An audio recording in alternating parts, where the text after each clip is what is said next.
Okay, here goes the Old Man Mountain rack. This is the one that's made in Taiwan, not the one made in the USA. That one wasn't available, it was out of stock. And I'm going with the through axle mount, so I had to buy the extra axle. Looks like they give you the mounts if you don't have eyelets on your fork, but I have rib nuts on my carbon fork, so I'm gonna try that. And that's why I'm putting it through the axle, so that I don't want to put any weight bearing on the carbon fork. So most of the weight goes to the axle. And then these are the bits and bobs to attach it. Might as well show you what comes in it. Get two struts, the two risers attachment to the through axle, and then you have some spacers and some attachment bolts, and these are some shorter struts, and you have some instructions on what to do. With regards to the through axle adapter kit, like I said, you get these, they call them pucks, and they are, if you don't have eyelets on your fork, you use this with these industrial zip ties to attach the struts to the bike. So I have a carbon fork, and I have rib nuts in my carbon fork, so I'll be going that method, but I'm glad I have these in case the rib nuts strip out, because I'm not a big fan of rib nuts on the carbon fork, because I've had problems with them in the past. So that's my stock axle. I'm gonna pull it out and replace it with the Robert Axle Project. Okay, I wasn't going to do an install video, but there's something that's come up I want to bring to your attention. So here goes the Old Man rack. It says Old Man Mountain. In the directions they say to make sure the N is closest to you for this divide rack that I'm going to mount with the through axle kit. And the dropouts you set according to the height.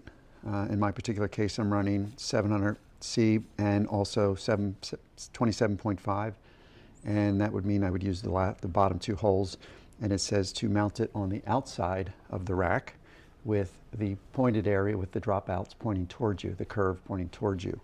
So I would install them like this.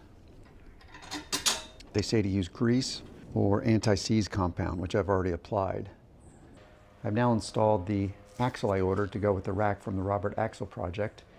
And this has been spec'd for my bike. It's a Jamis Renegade with a carbon fork. And so this has threads on it, so you can attach the rack that way, and then all the weight then is going to go on the axle. If you look at this, you can see that it's not even. Because of this spacer here, this side of the rack is going to be shifted over this way a little bit. They gave me this little Delron spacer to put in here to hopefully space it out a little bit, but let me show you. Wow, that's really torquing it.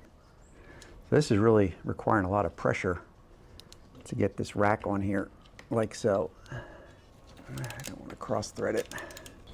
There we go, that's better. Dang, that is really pulling out. So as you can see, it's off to the one side a little bit. You might say, oh, that's not really that big of a deal, but I paid a lot of money for this, so I feel that it should fit better than this. After I ran into this problem, I reached out to Old Man Mountain, and they suggested that rather than give me a new washer or a new axle, they suggested that I moved one of the dropouts over. Now, this is the way the instructions say to do it. I'm just bringing this up in case you have the same situation that, you know, because this isn't in the instructions, I had to call them and get a response. But you basically move one of these dropouts to the inside, and that would theoretically bring the rack over more. So I'm going to go ahead and do that. Let's see what happens. So as per their suggestion, but then I've moved this one to the inside of the rack to hopefully get the rack more in the center of the wheel. Still kind of a lot of springiness. I guess I could bend it a little bit to make it so it's not so forced on the axle and wants to pull apart. Actually, that helps a lot the way I just bent it. So again, you want to make sure you don't cross thread this bolt going into the axle. So here you go. Actually, it does look like it's better. Probably not still totally over the middle of the tire, but so rather than being a custom system, it seems to be a universal system. Okay, so there it is on there. I'll have to level it and put it on the ground and level it properly, but I do want to get the struts on it. Again, things are still loose. You want to get it on the ground and then tighten everything up, but we're going to use the short strut that came in the kit. And we are going to attach it to the rib nut on my fork.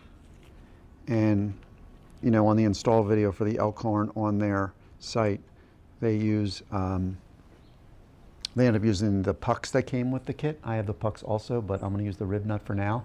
I kind of like the puck idea better. But since I have these eyelets, I'm going to go ahead and use the eyelets for the illustration of this video. I'm not a big fan of these rib nuts because they're basically just rivets that are pushed in there with a mushroom on the other side that you can screw something into, and it seems like that's kind of a weak design. My fork has these spacers on the bolts, which is going to come in handy because there's still a gap here between the fork and the Old Man Mountain rack. In the videos, they say you might need to bend these bars a little bit to get it to line up with the rack. And then we put the nut and bolt that came with the kit. We install that like so. And you would do the same on the other side, obviously. You get the bike on the ground, and then you level it. I bought this Old Man Mountain divide rack to use primarily as a front rack. Since I already have a rear rack, I would like the option to use 4 panniers when I go bike packing as opposed to my 14-liter saddlebag and front handlebar roll. This would allow me to carry a bit more stuff if needed, whether that be food and water or a small keepsake from the trip. Plus, this makes the dropper more useful, and I feel one can break camp quicker since you're not having to spend as much time compressing everything down as much to fit inside the saddlebag and dry bag. We're now going to put the same rack on the rear of the bike using the eyelets on the bike and not the through axle. So again, I have the rack, Old Man Mountain, I have the end facing me. The dropouts bend toward me, and what we're basically going to do is we're going to swap sides with the dropouts, and the dropouts go on the inside. And then this one, go over to this side, having the dropouts face to me, and they go on the inside. I'm now going to put on the nuts and bolts and keep them fairly loose, because we are going to adjust it once it gets on the bike.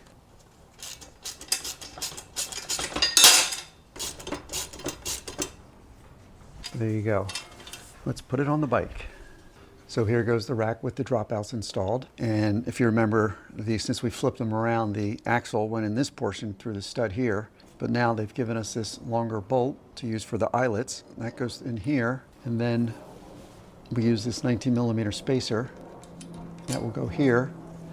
And then that goes on the eyelets on the frame. I'm going to put it on this bottom eyelet. I have 2, but I'm going to use the bottom one to get a lower center of gravity. And I'm finding that this is quite an awkward angle, and I'm thinking maybe in hindsight it might be better to put the dropouts on first and then mount the rack to the dropouts, because I'm having a hell of a time so I don't cross thread the eyelets. I noticed when I screwed in the bolt by itself that it wasn't necessarily straight. Finally got it in, being really careful not to cross thread it. And again, I'm not going to tighten it all the way. Get it pretty snug, but I want to have some movement on it. Now we'll go over to the other side. Again, being careful not to cross thread. There we go, we got it. The rack's on the bike in the rear mount, and I'm going to put these are the longer pieces they give you, and we're going to attach it here first. They give you all the hardware to either put it on the front of the bike or the rear of the bike. The only thing that would be extra is if you want to do an axle mount like I did in the front or in the back. And we will just snug these up till we get the bike on the ground. Another reason I'm going with the front rack and panniers is because of a shimmy or high frequency oscillation that seems to be unique to this James 631 steel frame bike. It occurs whenever I have a rear rack fully loaded with panniers on the bike. I've tried lowering the rack, moving it forward to no avail. The shaking starts at the rear of the bike and migrates towards the front. The handlebar shakes from side to side so much I must keep my hands on the bar to stabilize the bike. If I even take just one hand off the handlebar, I can't control the bike after a few seconds as the oscillation is so violent. In bike packing mode with a fully loaded 14-liter saddlebag and the dry bag on the handlebars, it doesn't shimmy, nor does it when I'm riding the bike unloaded. Maybe the butted 631 steel tubing is too thin or the geometry is wrong, but I'm hoping this solves the problem. I also had the 2019 model Renegade and had the same shimmy problem as this 2021 model. As I've shown in a couple of my videos, and some people have commented that they had the same issue with this bike. I'm also not opposed to spreading the weight out more so the majority of the weight is not on the rear wheel.